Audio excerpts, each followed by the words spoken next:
આગળ વાત કરીએ તો કાંગ્રેસ તાલુકાના અરણીવાડાની જીવાદોરી ગણાતી બનાસ નદીના પટમાંથી બિનઅધિકૃત રીતે રેતી ભરેલ 6 ડમ્પરને ઝડપી પાડવામાં આવ્યું છે। પાલનપુર ખાણ ખનીજ વિભાગ દ્વારા દંડનીય કાર્યવાહી કરવામાં આવી છે।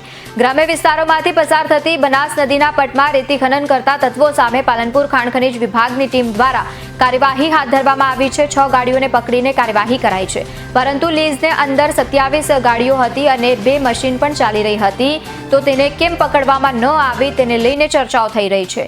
સાંજના 6 વાગ્યા પાલનપુર ખાણ ખનીજ અધિકારીઓ આવ્યા હતા અને રાત્રે 12 વાગ્યા સુધી તપાસ હાથ ધરવામાં આવી હતી। ઝડપાયેલા ડમ્પરમાંથી અમુકમાં તો નંબર પ્લેટ પણ નથી। નદી કિનારે આવેલા ગામડાઓમાં ગોચર જમીન તેમજ સરકારી પડતર જમીન પર ભૂમાફિયાઓ દ્વારા રાત દિવસ સતત રેતી ખનન કરવામાં આવી રહ્યું હોવાની બુમરાણ વચ્ચે ખાણ ખનીજ વિભાગ દ્વારા બાજ નજર કરીને બિનઅધિકૃત રીતે રેતી ખનન કરતા તત્વો સામે કડક કાર્યવાહી ભરીને દંડનીય કાર્યવાહી કરવામાં આવી રહી છે। પરંતુ સ્થાનિક તંત્ર દ્વારા આ અંગે જે વિસ્તારમાં આવેલી ગ્રામ પંચાયત નદી વિસ્તારમાં ચેકિંગ કરવામાં આવે તો મોટું રેકેટ બહાર આવી શકે છે અને હવે અધિકૃત રીતે કે પછી બિનઅધિકૃત રીતે રેતી ભરેલ ટ્રકોવાળા તાડપત્રી ઢાંક્યા વગર બે રોકટોક પસાર થઈ રહ્યા છે, તેમની સામે દંડનીય કાર્યવાહી કરવામાં આવે તેવી માંગ હવે બુલંદ બની છે।